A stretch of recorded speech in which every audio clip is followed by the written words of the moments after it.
conflict search. We want to make sure to enable it, and that's one of the things we're going over. So we go under clients and settings, and you'll want to make sure that you have this button right here toggled about a third of the way down the page under conflicts and related parties. You toggle this box right here, hit save, and then as I mentioned before, it's not going to immediately show up on your client screen. You have to log out and then log in again. Then you'll see your related parties and your conflict search. Then I was also talking about how under clients and settings, you'll see two new tabs here, related party types and relationship types. Under the relationship types, you can create as many different types of relationships you want to maybe designate for people who will be related parties. Okay, so I have some here, judge, opposing counsel, plaintiff, server, whatever it might be. And then as I mentioned before, we do want to have the tab here of related party types, and we recommend just creating one that's just your client. That would be the easiest way to. It's not really something you're actually going to end up using a lot, to be perfectly honest. So that's the settings you want to have in place. Then you'll want to create those related parties. So you go under clients again to related parties. And I have my list of, what is it, 7 or 8 here already. You click here to create a new related party, and I created this one, Eddie Rosario. And down this left column, this is where I can choose the type as client. If you have a custom label you want to create, you can. I think it's important to put any notes here about that related party so that you can reference it in the past. And then once you create it, then you can go back into that person. And down here at the bottom of the screen is where you'll see where you can add new relationships. As I was mentioning, you don't have to do this, but it is, if you know that a particular related party is specifically has a relationship with one of your clients and matters, this is where you create that relationship. And you can create as many as you'd like. So I'm going to click on new relationship down here. Then we have these built-in types that you can create: client, adversary, co-party, other, whatever it might be.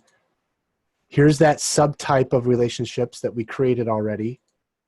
Then this is where you choose whether you're going to associate it to a client in general or to a specific matter. You find that client and matter down here. So we could say August webinar is the client that I'm associating it to, the date. Again, if you have a custom label, you can utilize that text field here, and then any notes. And I'm going to hit save. And I have my list of various relationships I might have for Eddie Rosario. Then when the time comes and you need to do a conflict search, then we want to come down here to conflict search. And then you can do the search here any way you'd like. I could start typing in Eddie. And you can see I have 2 relationships created for Eddie Rosario. I have one Eddie Rosario, he is a related party. If I don't associate or have a relationship set up for Eddie, it would just show this as a related party. And I was showing that if you type Chuck, for example, Chuck Knoll is who I have in here as a related party, but I don't have a relationship set up with any particular client or matter in this case. So there's a lot of broad things you can do with the conflict search. And when you set up your related parties, you could just have them in the system, and if you don't associate them or create a relationship with any of your clients or your matters, then they're going to appear like this if you ever do a conflict search for them. So would probably highly recommend that for any of these related parties, you know, the whole point of creating them is to establish a relationship with a client or matter, so that if down the road something happens and they're coming in, they need legal work, you can look and see if there's a conflict of interest that I have or my firm has, because somebody else may have done some work for them or whatever it might be. And this is where you create that relationship right down here. Okay. All right. So that was, I'm still flustered over the fact that I didn't share my screen the first 20 minutes of this, and I didn't check the chat either. So again, okay. My apologies. So let's move on. We'll just make up for that little faux pas. So our next item that I wanted to cover here today was about creating matter budgets. A real strong suit of TimeSolv is the ability, before you start working on a matter, to budget. And you can, that budget can mean all sorts of things. We can be budgeting the overall amount of hours that we're going to work on a matter. We can budget the overall fees that we want to charge for the matter, the expenses, the invoice. We're not going to, do any invoice over a certain amount, or once we invoice up to a certain amount, we won't be able to send out any more invoices. So there's lots of ways that you can set up your matter budget before you start working. So let's talk about where you would go about doing that. When we're in our clients and matters here, and let's go into an existing matter, this real versus Clayson 1, okay? Anytime you're looking at a matter, you will have a tab called budget. So we click there and we see I'm going to go ahead and put this back to 0. We have then several sub tabs, and I like to think of these different budget tabs as going from the most broad budget you could create to the most specific granular budget that you could create for a matter. So the first tab by default you see is our matter tab, and this is where you could create a budget for the entire matter. This is just overall work that's going to be done, and you can budget how many hours you want to designate for this matter, the fees, and if you do just a fees, this will just, and you still are doing hourly entries or time entries, it would just, once you hit $5,000 worth of fees that are time entries, it's going to stop. Expenses is the same way. Invoice amount is the same way. Okay, so let's talk about, like, if we say we're only going to budget $500 overall budget for this matter. These boxes over here as well is a prevent exceeding. So if we go over the amount that we budgeted for, then we basically can't do anything. So in this case, I have $500 that I'm going to budget. I'm going to prevent this from exceeding. Let's see how that works in practice. So let's go make a time entry that exceeds $500 and try to create an invoice for this particular client and matter. Okay, so I'm going to put in 3 hours worth of work. You can see that's $825. That's going to exceed our budget. Now I go to create my draft invoice. And if I create a new draft invoice and I go to, let's just create one just for Dana, you're going to see it's going to create my invoice for over the amount that we budgeted for. It's still going to show me I have a $825 invoice here. But because I designated to prevent exceeding, if I go to try to send this invoice and I go to send it, I can't, because the budgeted invoice amount has exceeded $500. It'll show me $500. So this can be a safeguard against yourself by budgeting. If you know you agree you're not going to charge over a certain amount, but as you do the work, you actually go above the amount as far as time entries or whatever it might be. This is a way to safeguard yourself that you don't actually send that invoice to a client. So I would have to change this. I prevented the exceeding. Now, if I had in my budget for this not checked this box, I still would have been able to exceed it.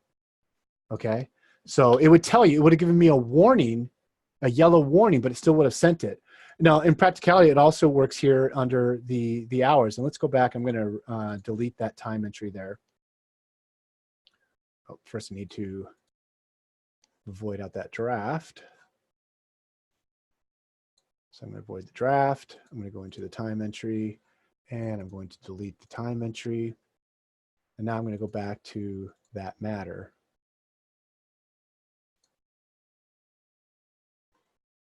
I'm going to go to my budget, and I'm going to say I'm only going to budget 10. Well, let's just keep it simple. I'm going to say 8 hours, and I'm going to prevent exceeding.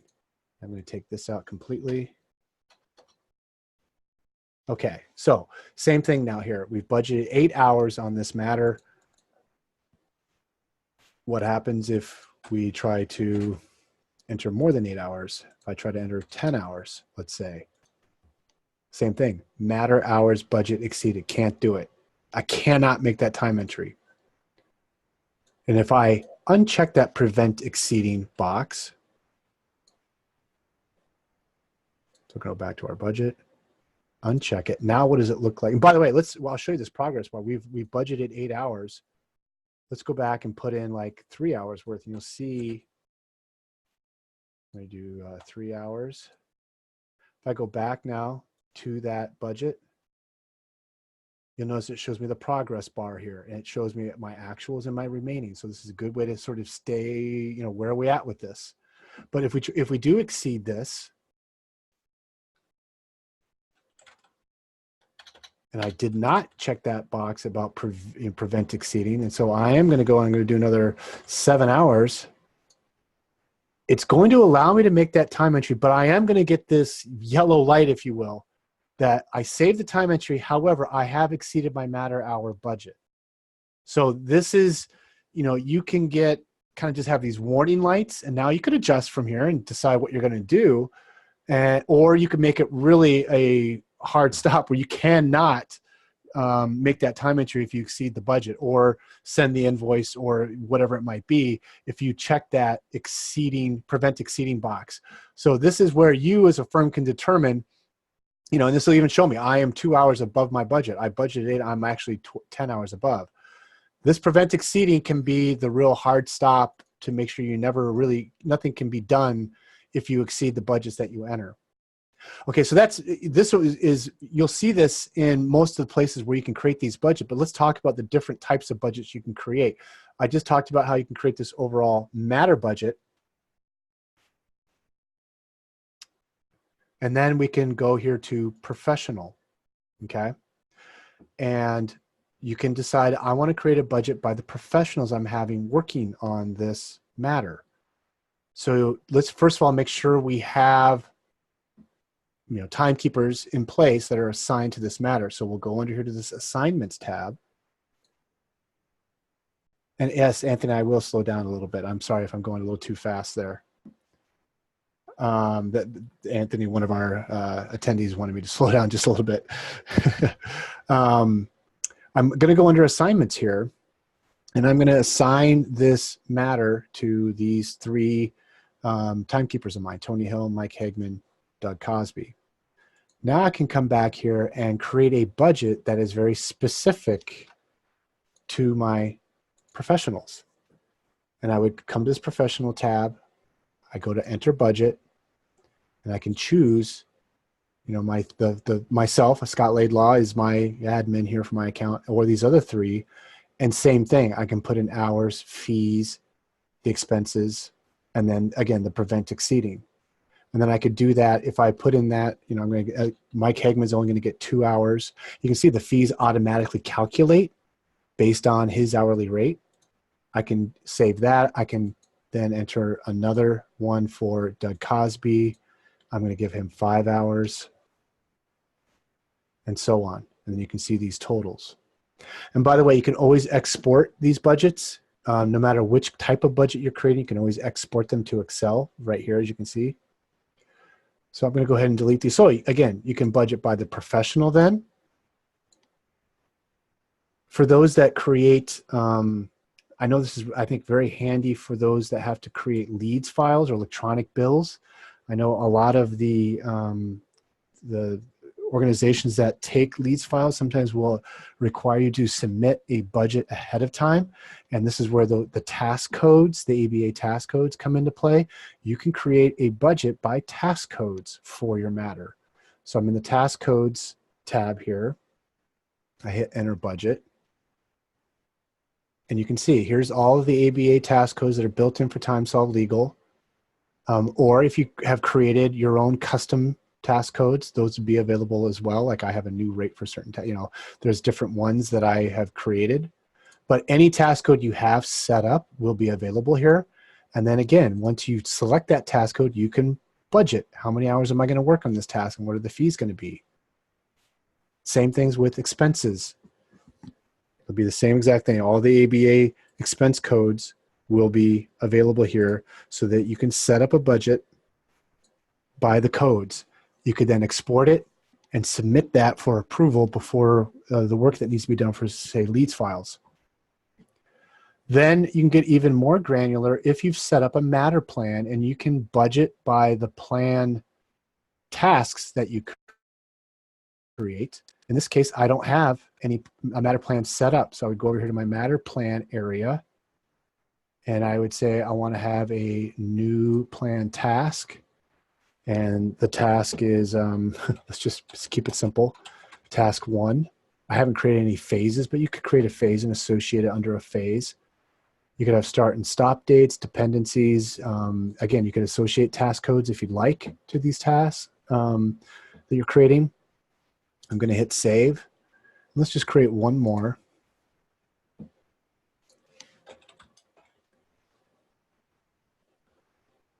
Now I can come back in under my budget here.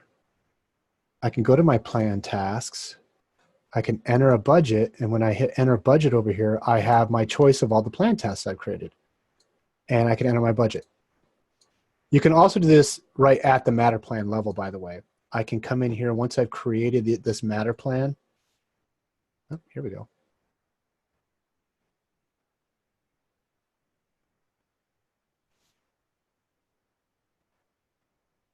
It's spinning here for me.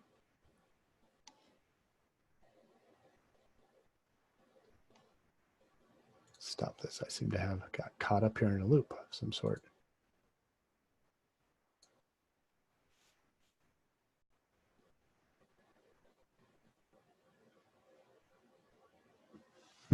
I am obviously having, I don't know if I'm having some internet issues right now. I can't go back to my matter plan. There we go. Okay. So let's go back there and I'll show you.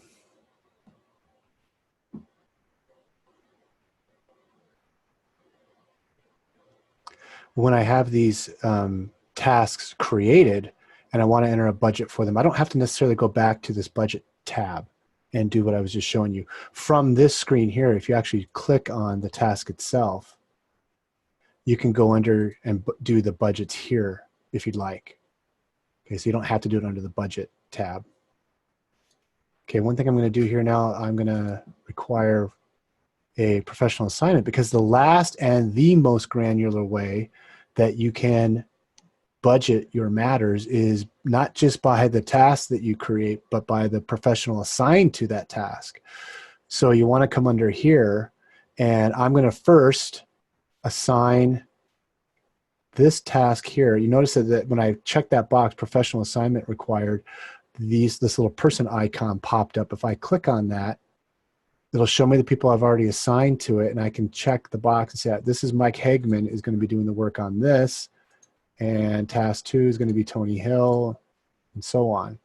So now I can come back again here under the budget. And there's one, again, you can actually click on the task if you'd like, go to your budget and actuals, and down here you can see I have Mike Hagman as my professional, and I could budget the hours, the fees, or the expenses, prevent exceeding hours, prevent exceeding expenses, and so on. So you can do it right here from the task, or once, if you'd like, you come under here to our professional plan task, enter the budget over here, and the same thing will appear. I have task 1, which is assigned to Mike Hagman.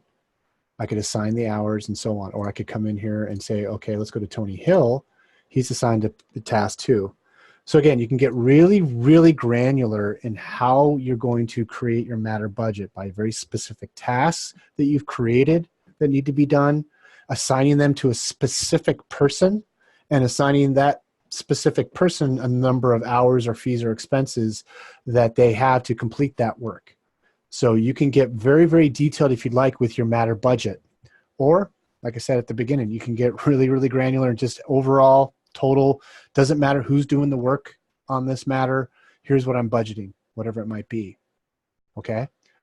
So I hope that's pretty clear about how all the various ways that you can create a budget for your matter before you start working on it. Was it 1, 2, 3, 4, 5, 6 different ways you could set up a budget if you'd like. Okay, let's talk about our next topic, which is creating new contacts. What we find for a lot of people, when you go under clients here, you have clients managed and you have contacts. If you go under just contacts here, this is going to show you all the contacts that you have created in TimeSolv. You can click on one and you can see the association that you have with them. For example, in this case, Terry Bradshaw is associated with these 3 clients. You will, when you come here, you'll automatically see the whole list of all your clients and matters. If you want to see, okay, Terry Bradshaw, just show me everything that he's just associated with. and it'll make it a little easier to see this. So that's how you can view all of your existing contacts. You can also create new contacts right here. You can also look up what the system would consider potentially duplicate contacts. Okay.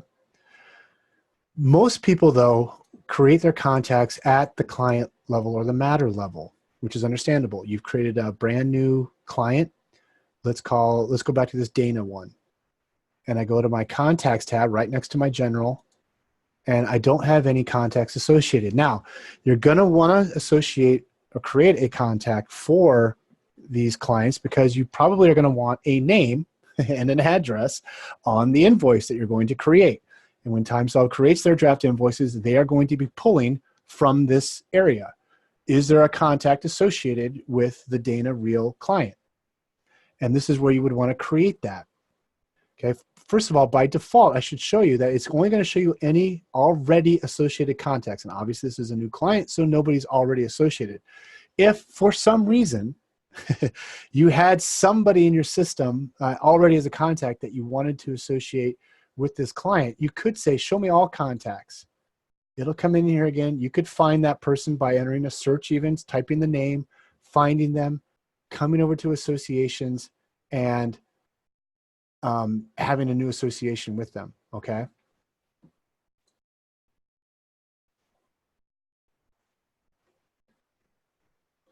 But what most people are gonna end up doing is creating a new contact here. So let's go ahead and do that. And I've mentioned this many times, but I just want to make sure it's very clear. There are 4 different types of contacts you can create that are going to be associated with clients and matters. The main contact is the default one. This is the person who will receive the invoice for any matter that you create for them, unless you designate a optional invoice as the type. The scenario that often will play out is if say you're doing work for a company and your main contact is the president of the company, but the president of the company doesn't want to get the invoice. He wants the invoice sent to the accounting department.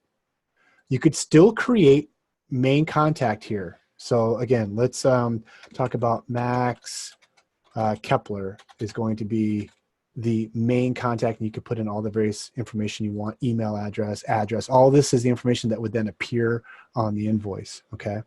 And we're gonna hit save. And you can see Max Kepler shows up here as the main contact, okay? But Max, as the president of the company, doesn't want the invoices sent to him. So I could create another contact that is optional invoice. And this person, Byron Buxton, is in here. Again, email address, everything like that. You can enter later, obviously, or at the time. Optional invoice people will always supersede the main contact type as the person who will have their name on the invoice, and the invoice will be sent to. If you're going to designate, you're going to send it by email, you obviously have to have an email address for this contact. Okay, TimeSolv will always look first when it's creating the invoice and look at the client and say, is there an optional invoice contact type? No. Then let's go ahead and create a main is there a main contact? Yes. Put the main contact on the invoice. If there is neither, there's no contacts set up, you're not going to, all you're going to have is the name of the client on that invoice. There's going to be no, it's not going to be sent to anybody because you don't have an email set up to them. If you send your invoices via email, you don't have an address, nothing. It'll literally just have the name of the client. Here's where people also get confused when it comes to at the matter level. If you have a contact set up at the client level, and that same person is going to get, and you might work on multiple matters for this client, if that same person is also the person who should receive the invoice, you don't have to create a contact at the matter level. And this is where a lot of people create duplicates. So when I'm clicking on this specific matter for Dana, the Real versus Clayson case, and I have contacts here, I don't have to create a new contact. Now, one of the things I'm talking to our developers about actually is it would be, I think, more intuitive if we had the contacts at the client level listed here.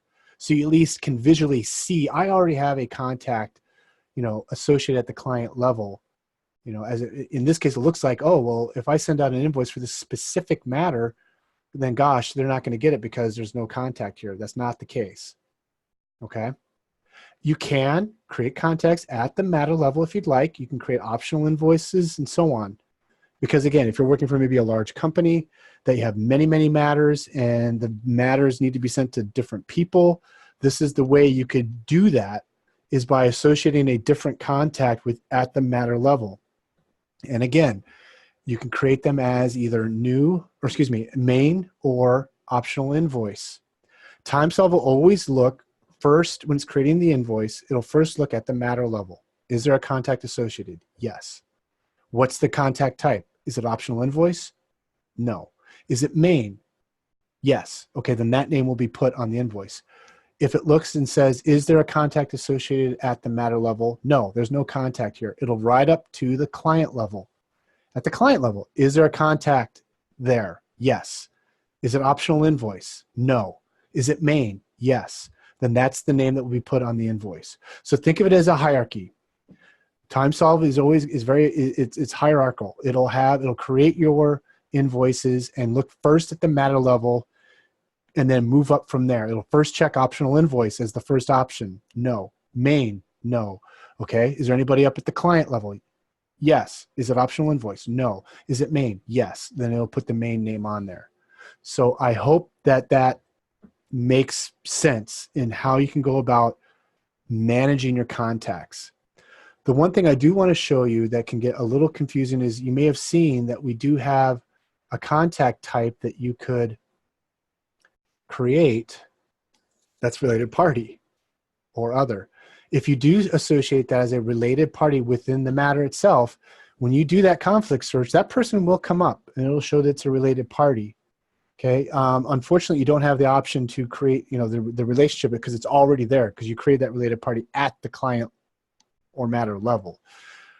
Most people will just use the optional invoice type or main type at this level. If you need to put others or whatever, you certainly can. Okay. So I hope that's fairly clear for everybody about how you go about managing contacts and avoiding creating duplicate contacts. Okay, let's talk about our last topic for the day.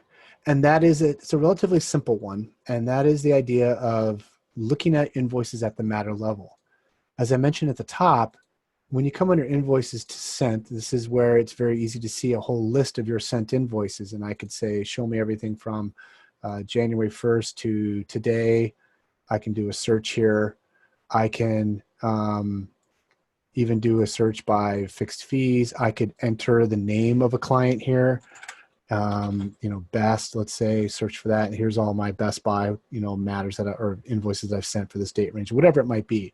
This is generally the place where people will access all of their sent invoices. However, you can do the same thing at the matter level over here.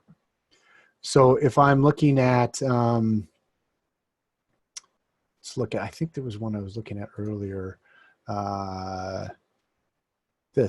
Jerry and Friends is the name of my client, and title is the name of my matter. Under my invoices tab that you see right here, you can see a whole history of your invoices for the specific matter. It will be in invoice number order. You can certainly click on this to sort it by dates of service that are in the invoice. You can sort by balance, so you can see if you have a lot of invoices, what balances are still outstanding.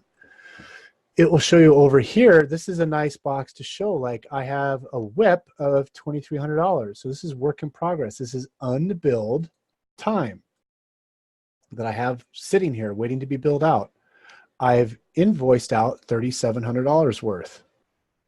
I have a payment that I haven't allocated yet. And there's nothing here in the trust balance. So you can see I've worked $7,200 worth, but I've only billed $4,800 worth of stuff.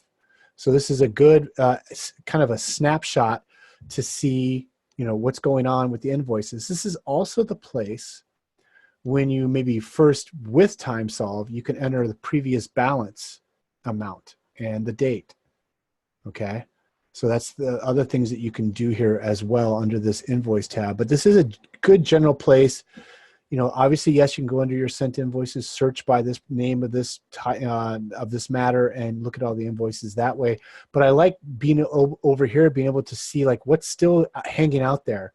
This will show you in one quick snapshot. Here's some unbilled time.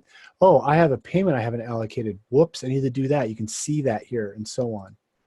So again, that's just under your matter and this invoices tab. It's only going to be at the matter level. You're not going to see that at the client level. You're only going to see that with the specific matter level.